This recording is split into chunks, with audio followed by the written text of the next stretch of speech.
नमस्कार। चलिए आज भारत में भूमि सुधारों के एक बहुत ही पेचीदा विषय को समझते हैं, लेकिन हमारा नजरिया थोड़ा अलग होगा। हम इसे देश के सबसे मुश्किल सिविल सर्विस एग्जाम्स में पूछे गए सवालों के जरिए देखेंगे। पता है, ये सवाल सिर्फ सवाल नहीं है। ये असल में हमें बताते हैं कि देश चलाने वालों के लिए भूमि सुधार में सबसे जरूरी क्या है। तो आज की इस बातचीत में हम इन्हीं सवालों को लेंगे और उनके जवाबों की एक एक परत खोलेंगे। चलिए शुरू करते हैं। तो सबसे पहला और सबसे बुनियादी सवाल, आखिर भारत को भूमि सुधारों की जरूरत पड़ी ही क्यों?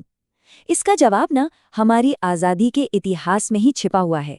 जरा सोचिए, एक ऐसी व्यवस्था जहां मुट्ठी भर जमींदारों और जागीरदारों के पास हजारों एकड़ जमीन थी और लाखों किसान जो असल में मेहनत कर रहे थे वो बस बटाईदार थे।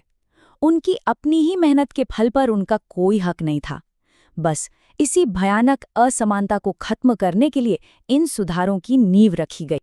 अब ये देखिए, ये स्लाइड सीधे 2000 के आईएएस एग्जाम के एक सवाल पर आधारित है। ये हमें उस समय की मुख्य प्रणालियों के बारे में बताती है: जागीरदारी, जमींदारी, रैयतवाड़ी और महालवाड़ी। इन सब में एक बात कॉमन थी, इन्होंने सरकार और असली किसान के बीच में बिचौलियों की एक पूरी फौज खड़ी कर दी थी, और यही बिचौलिए शोषण की सबसे बड़ी वजह थे। तो फिर सुधारों का पहला और सबसे लॉजिकल कदम क्या हो सकता था? जाहिर है, इन बिचौलियों को सिस्टम से बाहर करना। ये सवाल 2015 के यूपीपीसीएस एग्जाम से है और ये हमें सीधे सुधारों के दिल में ले जाता है। क्या वो जमींदारी का खात्मा था, या जमीन रखने की कोई ऊपरी सीमा तय करना, या फिर काश्तकारी में सुधार? और इसका जवाब है ये सभी। भूमि सुधार असल में 3 बड़े पिलर्स पर टिका था। पहला और सबसे अहम, जमींदारी जैसी प्रणालियों को खत्म करना। और सुनिए, ये सिर्फ एक आर्थिक फैसला नहीं था, ये एक बहुत बड़ा राजनीतिक कदम था जिसने सदियों से चले आ रहे पावर स्ट्रक्चर को हिलाकर रख दिया। अच्छा, बिचौलियों को तो हटा दिया, अब ध्यान गया उन किसानों पर जो दूसरों की जमीन पर खेती करते थे, मतलब काश्तकार। उनके हक को सुरक्षित करना अगला बड़ा मिशन था। 2019 के इस एग्जाम क्वेश्चन से हमें काश्तकारी सुधार के 3 मुख्य लक्ष्य पता चलते हैं। पहला, लगान को रेगुलेट करना ताकि वो मनमाना ना हो। दूसरा, किसानों को कार्यकाल की सुरक्षा देना ताकि उन्हें जब मर्जी जमीन से निकाल न दिया जाए। और तीसरा, कुछ मामलों में उन्हें जमीन का मालिकाना हक भी देना। लेकिन सिर्फ काश्तकारों को बचाना ही काफी नहीं था। जमीन के असमान बंटवारे की जड़ पर हमला करने के लिए भूमि हदबंदी यानी लैंड सीलिंग का कानून लाया गया। इसका सीधा सा मकसद था बड़े जमींदारों से उनकी अतिरिक्त जमीन लेना और उसे भूमिहीन किसानों में बांट देना। अच्छा, जब हम इन सुधारों की बात करते हैं तो ये किसके लिए थे? इन्हें समझने के लिए कुछ शब्द जानने बहुत जरूरी हैं। पहला है सीमांत कृषक, मतलब वो किसान जिसके पास 1 हेक्टेयर से भी कम जमीन हो। ये देश का सबसे कमजोर किसान वर्ग है और ये सुधार सबसे पहले उन्हीं के लिए थे।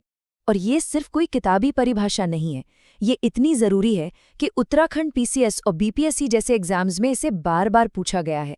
ये दिखाता है कि नीतियां इन्हीं समूहों पर कितनी फोकस्ड है और एक अफसर से ये सब जानने की उम्मीद की जाती है। सीमांत किसान के बाद अगली कैटेगरी आती है लघु कृषक की। ये वो किसान हैं जिनके पास 1 से 2 हेक्टेयर के बीच जमीन होती है।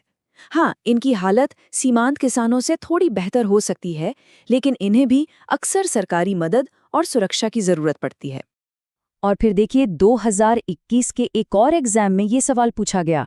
ये परिभाषाएं सिर्फ पढ़ने के लिए नहीं हैं, ये तय करती हैं कि सरकारी योजनाओं का फायदा असल में किसे मिलेगा। इसलिए इनका महत्व बहुत ज्यादा है। तो अब तक हमने बात की कि ये सुधार क्यों हुए और कैसे हुए, लेकिन सबसे बड़ा सवाल तो ये है कि इन सुधारों का जमीन पर असल में असर क्या हुआ। ये सवाल, जो आईएएस मेंस 2021 की आत्मा है, हमसे सीधा पूछता है, क्या वो सपने जो दशकों पहले देखे गए थे सच में जमीन पर उतरे? क्या हालात वाकई बदले? ये स्लाइड हमें लक्ष्य और हकीकत के बीच का फर्क साफ साफ दिखाती है। जैसा कि 2019 आईएएस एग्जाम के ये पॉइंट्स बताते हैं, मकसद तो था कि हर भूमिहीन को जमीन मिले, लेकिन ये लक्ष्य पूरी तरह से हासिल नहीं हो पाया। दूसरी तरफ हदबंदी कानूनों में परिवार को यूनिट मानना एक बहुत ही स्मार्ट मूव था। इससे लोगों को अपनी जमीन रिश्तेदारों में बांटकर कानून से बचने का मौका नहीं मिला। चलिए अब आज के दौर में आते हैं। भूमि सुधार की लड़ाई आज भी जारी है। बस मैदान और हथियार दोनों बदल गए हैं। जरा 2024 के IAS एग्जाम में पूछे गए इस ताज़ा तरीन सवाल को देखिए। ये है digital India land records modernisation programme के बारे में। इसके मेन पॉइंट्स क्या हैं? 100% पैसा केंद्र सरकार देगी, सारे जमीनी नक्शे डिजिटल होंगे और रिकॉर्ड्स को संविधान की किसी भी भाषा में पढ़ा जा सकेगा।